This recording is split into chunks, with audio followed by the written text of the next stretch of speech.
Innal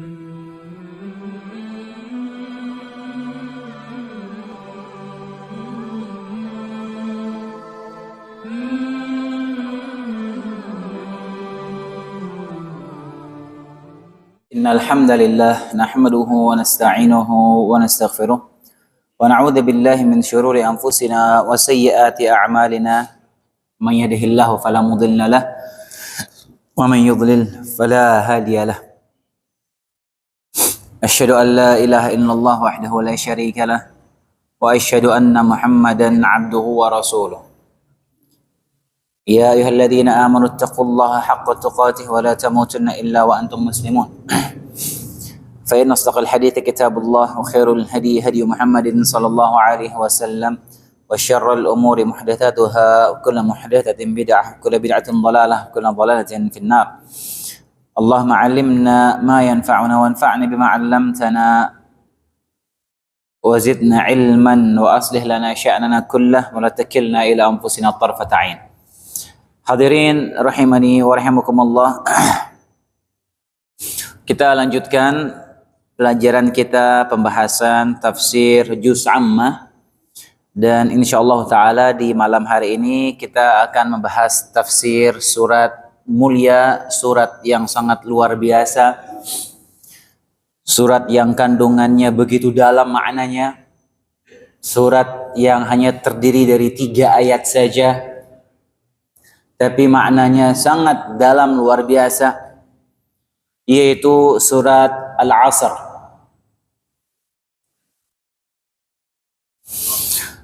Para ulama khilaf terkait surat Al-Asr ini apakah termasuk surat Makkiyah atau Madaniyah, tapi jumhur ulama, mayoritas ulama berpendapat bahwasanya surat Al-Asr ini termasuk surat Makkiyah, tergolong dalam surat Makkiyah. Kenapa demikian? Karena Ibnu Katsir menukilkan sebuah kisah tentang percakapan antara Amr bin As dengan Musailamah Al-Kadzdzab sebelum Amr bin As ini masuk Islam. Amr bin As masuk Islamnya belakangan. Ini menjadi bukti bahwasanya surat Al-Asr ini emang dia turun di fase Mekah, surat Makkiyah. Ketika itu Amr bin As belum masuk Islam, tapi dia sudah mendengar surat ini, Nabi menyampaikannya kepada para sahabat dan dia hafal surat Al-Asr ini. Kemudian dia bertemu dengan Musailamah Al-Kadzdzab. Musailamah Al-Kadzdzab ini sudah pernah kita bahas kisahnya. Dia orang yang mengaku sebagai nabi palsu yang kemudian diperangi oleh Abu Bakar di perang namanya Ma'arakatul Yamamah. Perang antara kaum muslimin melawan pasukannya Musailamah Al-Kadzdzab, perang yang sangat besar sekali. Besar. Banyak sekali korban jiwa dalam peperangan itu. Ketika memerangi Musailamah Al-Kadzdzab ini, dan dia berhasil ditombak sama Wahsy. Wahsy yang dia menombak Hamzah pada perang Uhud. Kemudian Wahsy masuk Islam. Kemudian dia ingin menebus kesalahannya. Akhirnya pas perang Ma'arakatul Yamamah dia cari ini Musailamah Al-Kadzdzab, dia incar dan dia tombak itu Musailamah dengan tombak yang sama dengan yang digunakan untuk membunuh Hamzah ketika itu. Amr bin As ngobrol sama Musailamah Al-Kadzdzab ini. Tanya apa yang disampaikan oleh Muhammad. Ditanya sama Amr bin As. Apa yang diturunkan kepada sahabatmu selama ini? Kata Amr bin As, diturunkan kepada dia surat-surat pendek tapi padat maknanya. Surat apa itu? Kata Musailamah Al-Kadzdzab. Kemudian Amr bin As membacakan surat Al-Asr ini. Wal 'asr innal insana lafi khusr illa alladziina aamanu wa 'amilus shalihati wa tawashaw bil haqq wa tawashaw bis sabr. Dah dibacakan itu sama Amr bin As. Belum masuk Islam Amr bin As. Belum masuk Islam. Lalu Musailamah dia suka ngarang-ngarang nih, bikin ayat, dia suka pengen niru-niru Al-Qur'an, bikin surat-surat palsu. Ya dari segi bahasa sudah nggak bisa dia niru, Al-Qur'an tuh nggak bisa ditiru. Orang kalau dia mau berusaha membuat semirip mungkin sama Al-Qur'an, pasti beda dari susunan katanya, dari kedengarannya, dari nggak bakal bisa meniru Al-Quran. Makanya mereka orang-orang Arab tuh orang yang sangat jago buat syair Arab. Apalagi Arab jahiliyah tuh luar biasa syair mereka. Mereka sangat pakar dalam ilmu balaghah, ilmu bahasa. Dia tahu bagaimana menyusun kata-kata yang indah. Tapi mereka menyerah, tidak mampu buat mirip sama Al-Quran, mereka nggak bisa. Lalu Musailamah Al-Kadzdzab berdiam sejenak, mikir dulu, kemudian dia membacakan. Kata dia, telah diturunkan juga kepadaku surat seperti itu, kata dia. Apa itu? Kata Amr bin As. Lalu dia baca, ya wabar, ya wabar, ya wabar. Innama anta udhunan wa sadrun wa sa'iruka hafrun naqrun. Wahai marmut, wahai marmut. Sesungguhnya engkau hanyalah dua telinga dan dada, dan sisa tubuhmu adalah lobang dan bolong-bolong. Kemudian kata Musailamah, bagaimana pendapatmu tentang surat itu? Lalu kata Amr bin As, demi Allah, sesungguhnya engkau tahu, kalau aku tahu kamu berdusta, katanya. Wallahi innaka ta'lamu anni a'lamu annaka takdzib. Demi Allah, kamu pasti tahu kalau saya ini tahu kamu tuh bohong, dusta. Kemudian juga Al-Imam At-Tabarani menukilkan sebuah riwayat sahih bagaimana para sahabat dulu ketika mereka saling bertemu sama mereka satu sama lain, kalau habis ngobrol sebelum mereka berpisah, mereka saling membacakan surat Al-Asr ini. Kana rajulan min ashabin Nabi sallallahu alaihi wasallam. Dulu dua orang laki-laki, dua orang sahabat-sahabat Nabi sallallahu alaihi wasallam kalau bertemu, idza taqaya lam yaftariqa hatta yaqra ahaduhuma 'ala al-akhar wal 'asr innal insana lafi khusr. Tidaklah mereka kalau bertemu mereka tidak berpisah kecuali mereka saling membacakan satu sama lain surat Al-Asr. Wal 'asr innal insana lafi khusr. Kemudian mereka mengucapkan salam, kemudian berpisah. Dan mereka sering mengingatkan tentang surat Al-Asr ini. Surat Al-Asr ini surat yang pendek tapi luar biasa kandungan maknanya. Makanya Imam Syafi'i berkata kalau seandainya kaum muslimin mentadabburi kandungan, kalau seandainya manusia mentadabburi kandungan surat Al-Asr ini, maka cukup bagi mereka. Imam Syafi'i, "Lau tadabbara nas hadhihi surah lawasi'athum." Kalau seandainya manusia dia mentadabburi kandungan surat Al-Asr ini, maka sudah cukup bagi mereka surat ini. Kata Imam Syafi'i, menunjukkan bagaimana ini surat luar biasa maknanya. Kandungannya penting untuk kita memahami kandungan dari surat yang mulia ini. Taib. Hadirin rahimani wa rahimakumullah, topik utama dari surat ini, surat Al-Asr ini, yang cuma terdiri dari 3 ayat ini, menjelaskan bahwasanya seluruh manusia itu hakikatnya dia sedang tenggelam dalam kerugian. Dia berada dalam kerugian dan tenggelam dalam kerugian yang nyata, merugi serugi-ruginya. Hakikat manusia semuanya merugi serugi-ruginya, tenggelam dalam kerugian. Kecuali bagi orang yang melakukan 4 perkara yang disebutkan dalam surat tersebut. Yaitu apa? Beriman, beramal saleh, saling bernasihati dalam kebenaran, saling menasihati dalam kesabaran. Kalau manusia tidak melakukan 4 perkara ini, maka dipastikan dia adalah orang yang merugi dan dia tenggelam dalam kerugiannya. Luar biasa surat ini. Dengan tegas Allah menyebutkan semuanya merugi kecuali yang melakukan 4 perkara ini. Insyaallah akan kita bahas. Yang ayat pertama, Allah SWT berfirman, Allah membuka surat ini dengan bersumpah. Wal 'asr. Wal 'asr. Ini sumpah, Allah bersumpah. Ingat, Allah Subhanahu wa taala bersumpah dengan apapun makhluknya yang Allah kehendaki. Dan Allah tidaklah menjadikan sesuatu itu menjadi objek sumpah kecuali menunjukkan pentingnya sesuatu tersebut. Makanya Allah sering bersumpah dengan beberapa makhluknya, menunjukkan objek sumpah tersebut adalah perkara yang penting. Di antaranya yang Allah jadikan objek sumpah dalam surat ini, Allah bersumpah dengan Al-Asr. yang menunjukkan bahwasanya al-asr ini adalah perkara yang penting bagi manusia, perkara besar. Apa makna al-asr?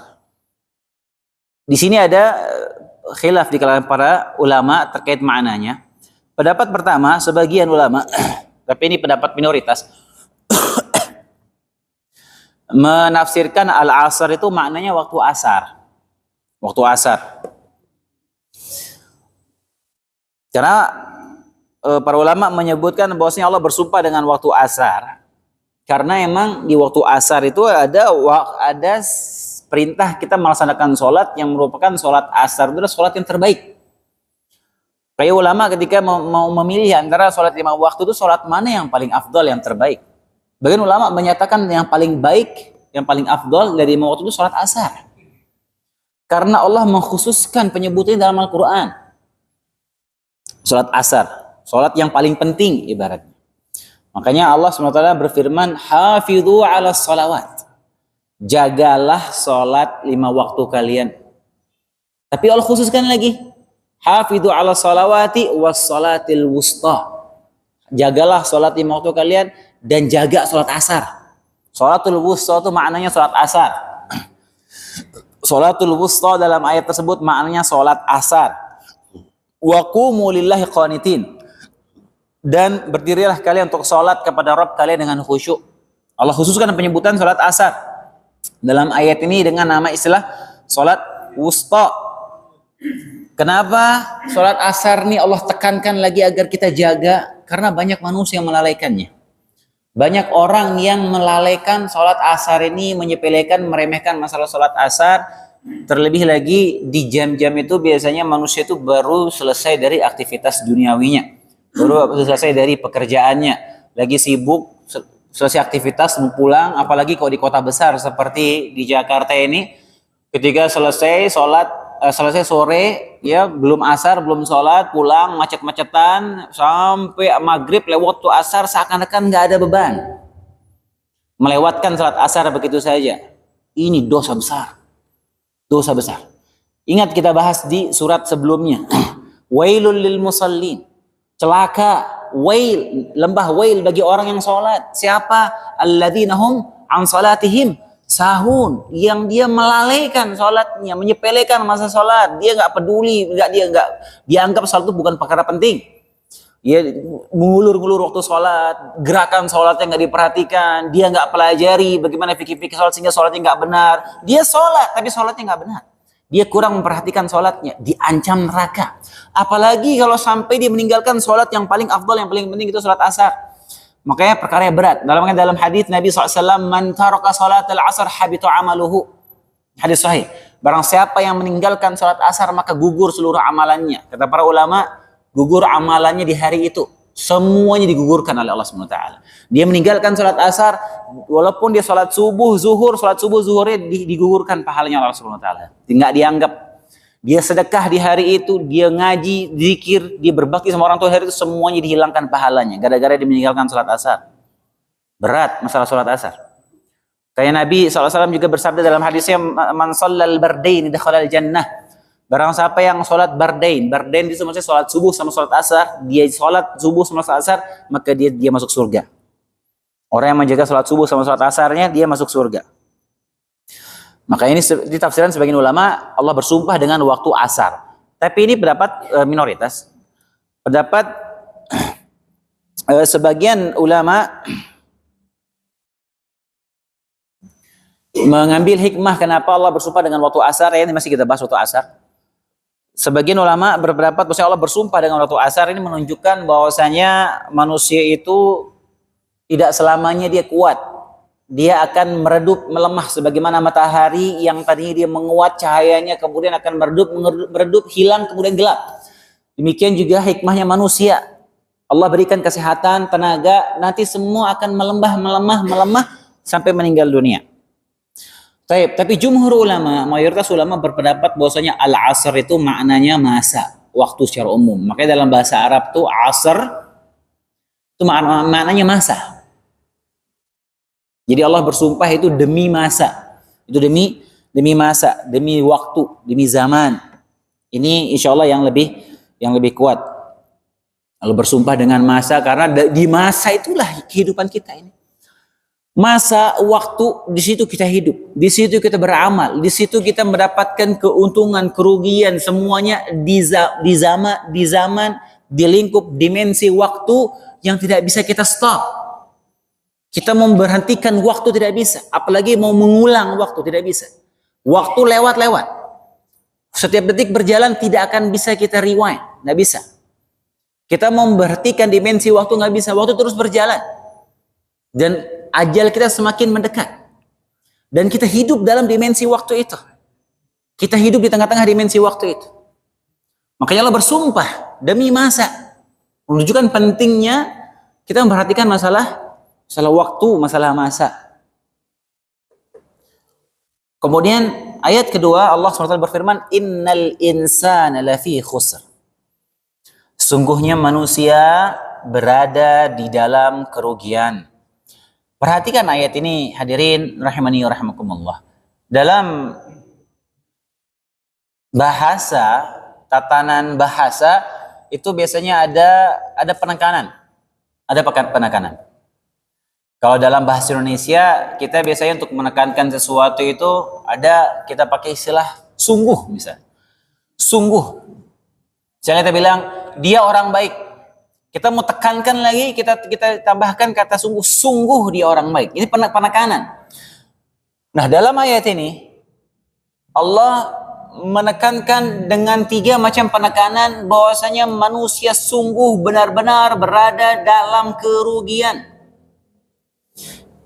Ada 3 penekanan. Yang pertama, Allah menekankan bahwasanya manusia benar-benar sedang merugi, merasa dalam kerugian. Itu Allah tekankan dengan sumpah.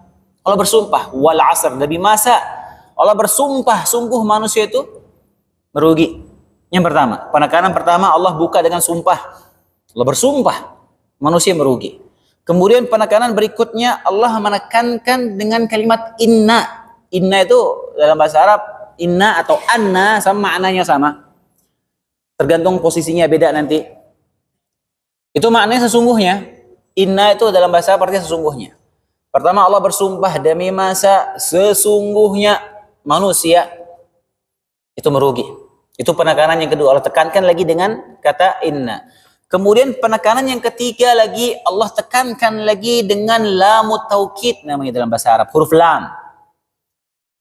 Lafi khusr. Lam itu namanya lamut taukid. Lamut taukid ini gunanya untuk penekanan. Contohnya dalam Al-Quran Allah menyebutkan innal insana li rabbihi lakanud. Sesungguhnya manusia itu benar-benar ingkar sama Rabbnya. La kanud. Dalam ayat ini Allah berfirman innahu la majnun. Majnun itu artinya apa? Majnun itu artinya gila. Soalnya innahu majnun. Sesungguhnya dia gila. Mau ditekankan lagi, tambahin lam di situ. Innahu la majnun. Itu penekanan. Allah tekankan lagi di situ. Innal insana wal 'asr innal insana lafi khusr. Para ulama menambahkan lagi penekanan berikutnya Allah tidak menyebutkan innal insana la khasir. Sungguhnya manusia itu merugi. Maknanya sama, sungguhnya manusia itu merugi. Tapi Allah konteksnya Allah tekankan lagi dengan menambahkan huruf fi di situ. Innal insana lafi khusrin. Sesungguhnya manusia itu berada di dalam kerugian. Ya, seakan-akan Allah ingin menekankan bahwasanya manusia benar-benar tenggelam dalam kerugian. Diliputi segala kerugian demi kerugian. Terus waktunya diliputi dengan kerugian. Seakan-akan Allah ingin menekankan seperti itu. Ya, penekanan dalam ayat ini luar biasa, hadirin. Karena Allah buka dengan sumpah, kemudian inna adalah mutaukid, kemudian ada tambahan fi di situ. Ya, beda maknanya, lebih mengena kalau dalam konteks lafi khusrin kalau dibandingkan dengan ucapan innal insana la khasir. Sungguhnya manusia itu benar-benar rugi. Tapi lafi khusrin benar-benar berada di dalam kerugian. Itu penekanannya dalam ayat kedua tadi. Kemudian ulama membahas lagi.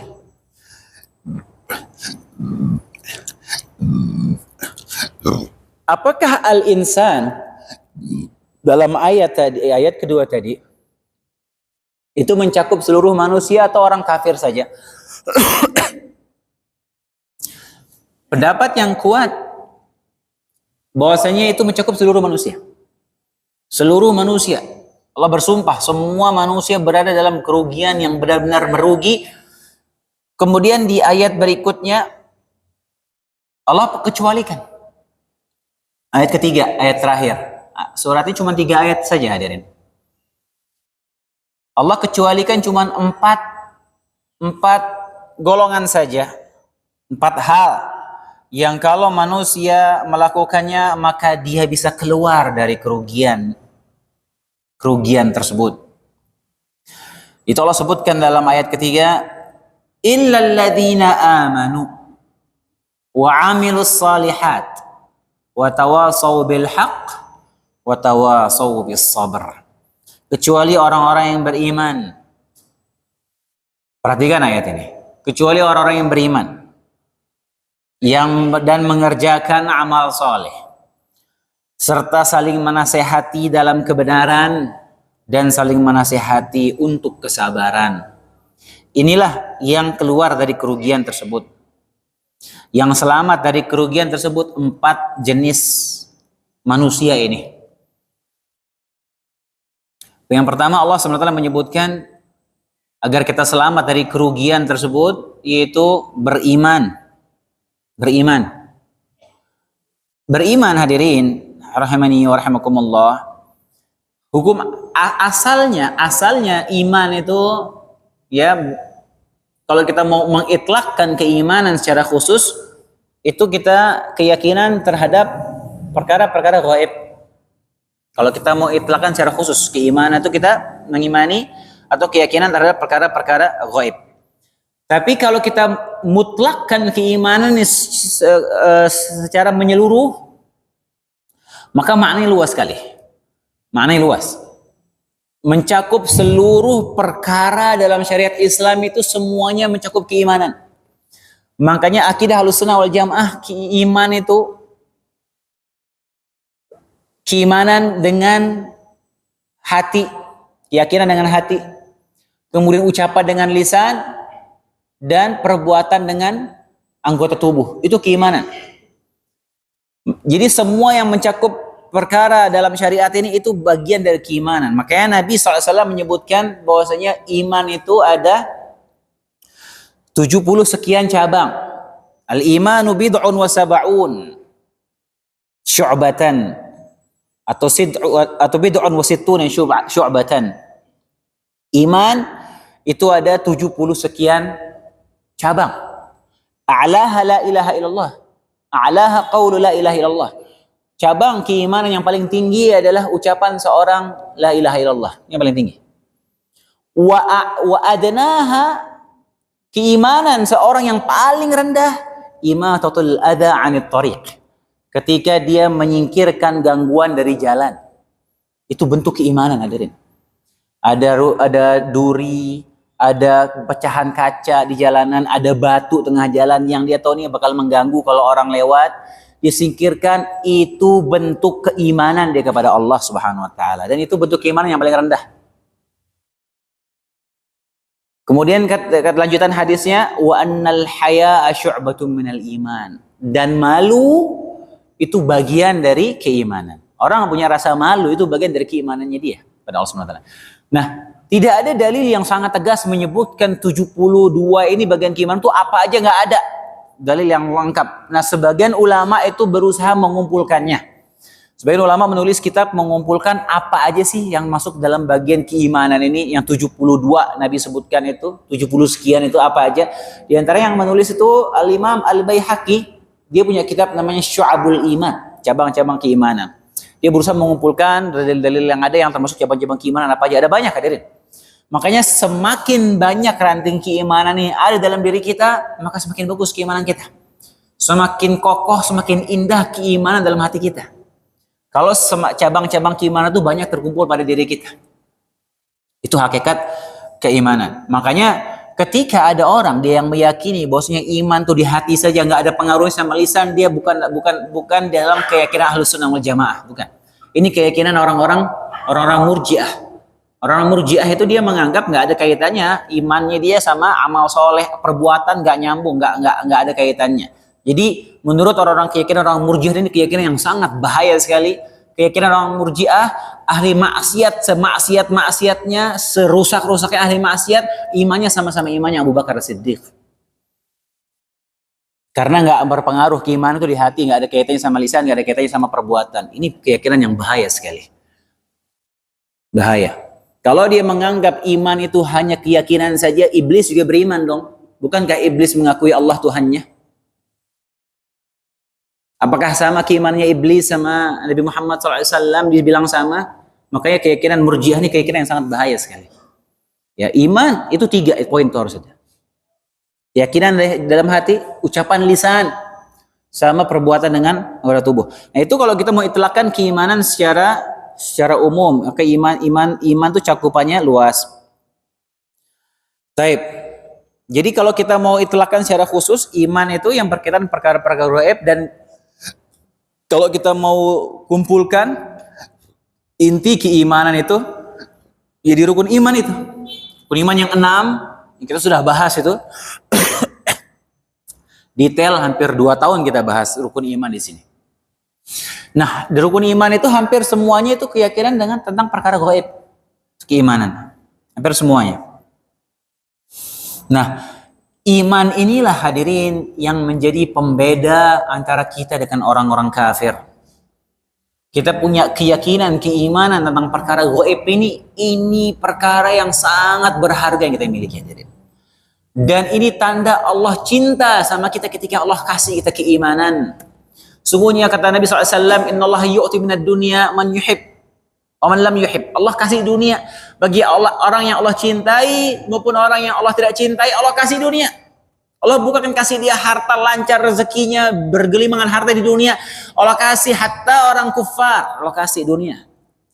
Tapi Allah tidak memberikan keimanan kecuali bagi orang yang Allah cintai. Keiman. Ini iman dalam diri kita ini sesuatu yang sangat berharga yang kita miliki. Yang Allah anugerahkan kepada kita. Murni ini anugerah dari Allah SWT keimanan itu. Bukan karena kecerdasan kita, bukan. Kalau kecerdasan itu modal orang mendapatkan keimanan, jauh orang-orang filosof, ahli filsafat, orang kufar, ahli filsafat yang cerdas yang luar biasa, dia lebih layak dapat keimanan. Tapi dia nggak dapat keimanan. Kalau harta itu modal orang bisa dapat keimanan, Fir'aun dapat Allah kasih keimanan.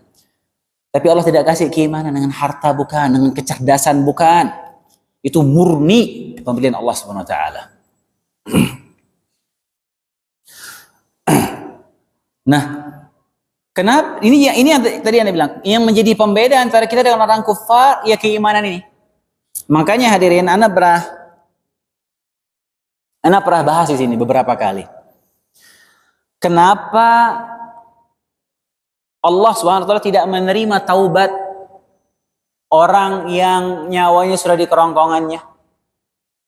Sama Allah tidak menerima taubat kalau matahari sudah terbit dari barat.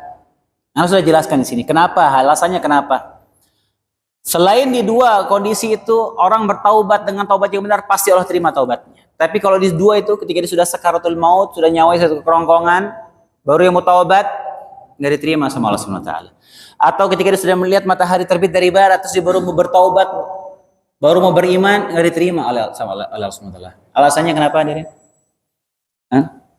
Alasannya kenapa kira-kira? Karena di 2 kondisi itu, perkara gaib, yang namanya gaib itu sudah mulai nyata dilihat depan matanya dia. Ketika perkara gaib itu sudah nyata dia saksikan depan matanya dia, maka syariat, beban syariat sudah diangkat dari dia. Dia mau beriman udah nggak bisa. Dia mau bertaubat udah nggak diterima. Ketika dia sakaratul maut, dia ngeliat malaikat depan mukanya dia. Dia ngeliat syaitan menampakkan diri depan mukanya dia. Mau menjerumuskan dia, menggoda dia. Dia lihat malaikat datang berbondong-bondong pada saat sakaratul maut. Terus habis itu dia mau bertaubat, nggak bisa. Karena perkara gaib sudah menjadi nyata, sudah bukan gaib lagi. Gaibnya sudah dibuka oleh Allah SWT. Ketika matahari terbit dari barat, semua manusia di muka bumi ini semuanya bertaubat, semuanya masuk beriman kepada Allah SWT. Tapi nggak diterima imannya oleh Allah SWT. Allah sebutkan dalam ada ayat dalam Al-Quran dan juga beberapa hadis. Cuma kita nggak bahas di sini. Ini yang menjadi pembeda antara kita dengan orang kufar, itu keimanan. Ini modal pertama agar kita bisa selamat dari kerugian, yaitu orang-orang yang beriman, punya keimanan. Kemudian yang kedua, wa amilus salihat, dan beramal soleh. Perhatikan, ya, 4 poin ini sebenarnya di satu cakupan. Dari yang paling umum kemudian Allah khususkan. Jadi 4 poin ini dalam surat Al-Asr ini hakikatnya dia sebenarnya satu kesatuan, tapi Allah rincikan, Allah breakdown dari yang paling umum ke khusus. Pertama iman, kemudian Allah sebutkan yang kedua apa? Amal soleh. Tadi kita sebutkan amal soleh itu termasuk bagian dari keimanan, tapi Allah sebutkan secara khusus iman, kemudian amal soleh, menunjukkan apa? Kita harus punya perhatian khusus dengan amal soleh. Amal soleh bagian dari keimanan, tapi Allah khususkan lagi bagian dari keimanan. Perhatikan lagi apa masalah amal soleh yang dikhususkan lagi dari keimanan. Dan ini biasa penyampaian Al-Quran seperti itu. Biasanya Allah menyampaikan yang umum dulu, kemudian untuk menunjukkan sesuatu yang penting Allah sebutkan khusus yang termasuk bagian dari keumuman itu. Banyak contoh ayat atau dalil seperti ini. Contohnya ayat tadi kita sebutkan, Allah menyebutkan apa? Hafidhu ala salawat, jaga salat lima waktu kalian. Dan untuk menunjukkan yang lebih khusus, lebih spesifik, Allah sebutkan apa setelahnya? Salat asar. Bukankah asar termasuk dari salawat? Hafidhu ala salat wa salatul wusta. Jagalah salat lima waktu dan juga salat asar. Kemudian juga dalam ayat yang Allah berfirman, "Man kana aduwwan lillahi wa malaikatihi wa rusulihi wa Jibril wa Mikal. Dan Allah aduwwun lil kafirin." Barang siapa yang menjadi musuh Allah, menjadi musuh malaikat-malaikat Allah, menjadi musuh rasul-rasul Allah, dan menjadi musuh Jibril, menjadi musuh Mikail. Tadi Allah sebutkan sebelum menjadi musuh para malaikat, tapi Allah khususkan lagi penyebutan siapa? Jibril dan Mikail. Jadi dari umum Allah sebutkan khusus, dikhususkan untuk menunjukkan suatu perkara harus diperhatikan, perkara penting, perkara besar. Jibril dan Mikail, 2 malaikat besar, malaikat spesial. Setelah Allah menyebutkan malaikat, Allah khususkan lagi penyebutan Jibril dan Mikail. Demikian juga dalam ayat ini. Amal soleh bagian dari keimanan. Allah sebutkan pertama beriman, Allah rincikan lagi, khususkan lagi apa? Amal soleh. Kayaknya ini perlu diperhatikan. Agar kita selamat dari kerugian, selain kita beriman, kita perhatikan juga apa? Amal soleh kita. Taib. Apa yang dimaksud dengan amal soleh? Kapan amalan seseorang itu dia dikatakan amal soleh, hadirin? Kapan amalan seseorang itu dia dianggap sebagai amal soleh? Ketika dia memenuhi 2 syarat saja. 2, nggak banyak. Pertama, dia harus ikhlas ketika melakukannya, ikhlas untuk Allah SWT. Yang kedua, amalan tersebut sesuai dengan tuntunan Nabi SAW. Kalau terpenuhi ini, maka itu termasuk amal soleh. Kalau salah satu syarat dari 2 syarat itu tidak terpenuhi, maka itu bukan amal soleh.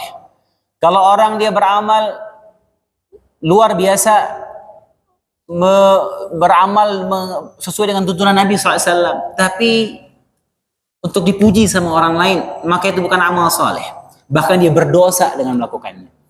Sisi lain orang dia ikhlas beramal, tapi dia beramal sesuka hati, melakukan amalan tidak sesuai atau menyelisih tuntunan Nabi SAW, maka tidak akan diterima amalan tersebut, itu bukan amal soleh. Itu yang kedua. Yang ketiga, kata Allah Subhanahu wa taala, wa tawasaw bil haqq. Saling menasehati dalam kebenaran. Ini yang kita bisa sebut juga dengan istilah beramar ma'ruf nahi munkar. Sekali lagi, dari yang lebih umum Allah turunkan menjadi lebih khusus. Di antara bagian dari amal soleh itu apa? Beramar ma'ruf nahi munkar. Amar ma'ruf nahi munkar bagian dari amal soleh. Allah turunkan lagi, khususkan lagi dari amal soleh itu apa? Beramar ma'ruf nahi munkar. Ini kaidah besar dalam Islam, hadirin. Amar ma'ruf nahi munkar, kalau sudah ditinggalkan oleh suatu kaum, maka tinggal tunggu kehancurannya kaum itu. Ketika amar ma'ruf nahi munkar ditinggalkan oleh kaum muslimin, maka bisa dipastikan kehancuran, kehinaan bagi kaum tersebut. Bisa dipastikan. Antum bayangkan kalau di satu serengseng ini gak ada sama sekali yang beramar ma'ruf nahi munkar, gak ada yang saling menasihati, gak ada yang ngasih ceramah kajian di masjid, gak ada yang khutbah Jumat, gak ada. Terus orang maksiat melakukan apa saja, gak ada yang tegur. Kira-kira jadi apa kira-kira? Jadi apa kira-kira manusia di negeri itu?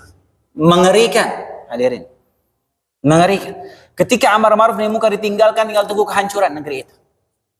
Dan ini sayang sekali banyak ditinggalkan oleh kaum muslimin. Banyak ditinggalkan. Amar ma'ruf nahi munkar ini banyak sekali ditinggalkan. Dan emang ya subhanallah ya, orang Indonesia ini, orang Indonesia secara khusus, orang Indonesia ini terkenal. Ya mungkin di seluruh dunia ini orang Indonesia adalah orang negara yang orang-orangnya paling nggak enakan.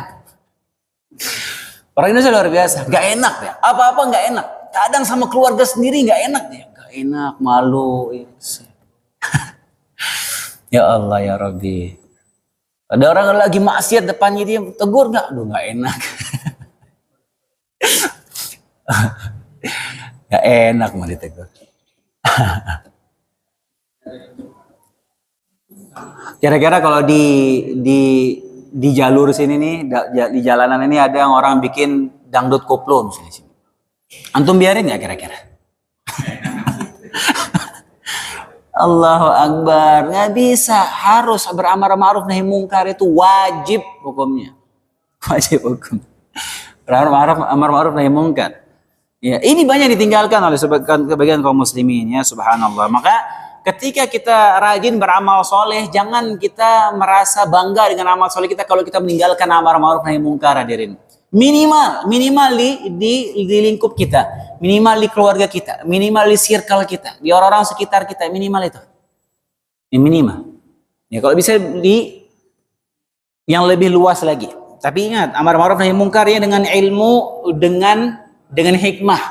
Jangan serampangan juga amar ma'ruf nahi munkar ya. Apalagi kalau sampai kekerasan, ini bukan hikmah namanya. Itu dia mencegah kemungkaran dengan kemungkaran. Sebagian orang dia beramar ma'ruf nahi munkar dengan saking semangatnya, dia beramar nahi munkar dengan kemungkaran, dengan kekerasan, nggak boleh. Ya kalau sudah sampai ranah seperti itu ranahnya pemerintah yang dia punya power untuk bernahi munkar dengan kekuatan. Kalau kita nggak bisa, nggak boleh serampangan, nggak boleh. Ya.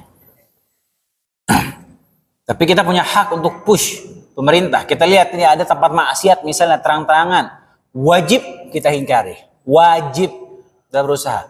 Tegur, kasih tahu, kumpulkan suara begini, pergi ke polisi, bilang tolong kami mau ini tutup tempat ini, nggak boleh ada tempat ini. Sekarang nggak, toko khamr terang-terangan buka di tengah-tengah kaum muslimin. Pernah lihat nggak antum orang jual toko besar, jual khamr yang mahal-mahal itu, terang-terangan. La haula wala quwwata. Enggak ada yang negur tuh, nggak enak ditegur. Tegur ya akhi. Nggak boleh. Itu sumber kerusakan khamr itu. Bikin sumber masalah itu. Betapa banyak nyawa orang melayang gara-gara khamr. Terus dibiarkan terang-terangan.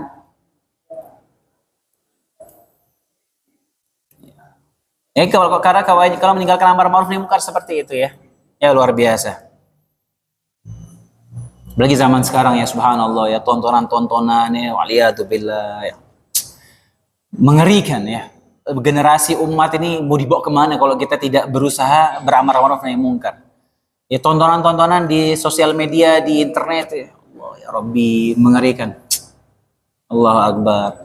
Orang yang homoseksual, yang transgender, yang operasi kelamin itu di-up, diwawancarai, diundang ke podcast, di-share, gak punya malu. Orang yang biasa jual diri, yang jual dirinya, oh, kalau kamu biasa dapat tarif berapa, biasanya tertinggi gitu, dengan bangga dia pertontonkan di tengah umat perkara seperti itu zaman sekarang. Itu yang ditonton sama anak cucu kita nanti kelak. Itu bayangkan. Waliyatubillah, moral sudah sangat rusak, mengerikan. Waliyatubillah. Na'udzubillah. Walau zaman sekarang oleh di internet mengerikan hadirin. Itu bagaimana peran orang tua, dia membekali keluarganya dengan akidah, dengan ilmu. Tugas orang tua, kepala keluarga. Jaga, berangkat dari rumah masing-masing.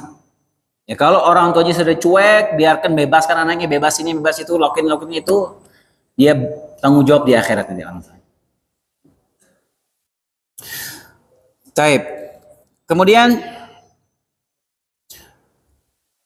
yang keempat, wa tawasau bis sabar, saling menasihati dalam kesabaran. Nah, ini juga bagian dari amar ma'ruf nahi mungkar tadi, saling menasihati dalam kebenaran.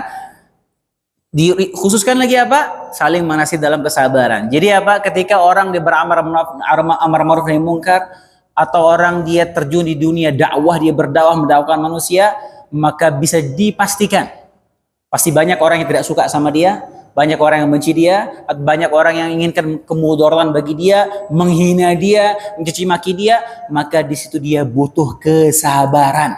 Dia harus sabar. Nabi SAW kurang lembut apa beliau? Gak ada yang dakwahnya lebih baik dari Nabi SAW. Gak ada yang akhlaknya lebih indah daripada Nabi SAW. Lebih baik dalam menyampaikan, lebih semangat menyampaikan kebaikan, lebih hikmah, lebih santun. Akhlak beliau paling top. Tapi dimusuhi Nabi SAW. Dihina, difitnah, dicimaki, disakiti, diperangi.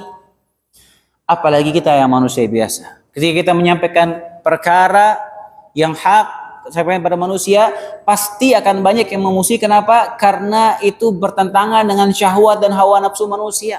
Syahwat dan jiwa manusia ini condong kepada keburukan. Innan nafsal ammartum bisu. Sungguhnya jiwa manusia itu menyeru kepada keburukan. Jiwa manusia condong kepada keburukan. Jiwa kita ini condong kepada perkara-perkara syahwat. Ketika itu dihalang-halangi, ditegur, maka pasti ada ketidaksukaan dalam hati orang manusia, pasti. Maka pasti akan ada permusuhan, pasti ada. Makanya ketika kita beramar ma'ruf nahi mungkar, berdakwah, maka kita butuh apa? Butuh kesabaran.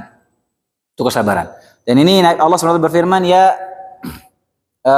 dalam surat Luqman, ya ketika Allah menyebutkan Nabi Luqman menasihati putranya, ya bunayya aqimis salata wa amur bil ma'ruf wa nahi 'anil munkar wasbir 'ala ma asabak. Wahai putraku, dirikanlah salat dan beramar ma'ruf nahi mungkarlah dan bersabarlah atas apa yang menimpamu. Seakan-akan ini isyarat dari Luqman bahwasanya setelah kita beramar ma'ruf nahi mungkar, kita butuh kesabaran, pasti ada yang tidak menyukai. Sebenarnya masih ada ya sedikit yang tersisa di pembahasan ayat yang ketiga ini, tapi insya Allah kita lanjutkan di pertemuan pekan depan. Wallahu taala alam. Kita tutup dengan doa kafaratul majlis. Subhanakallahumma bihamdika asyhadu an la ilaha illa anta astaghfiruka wa atubu ilaik. Assalamualaikum warahmatullahi wabarakatuh.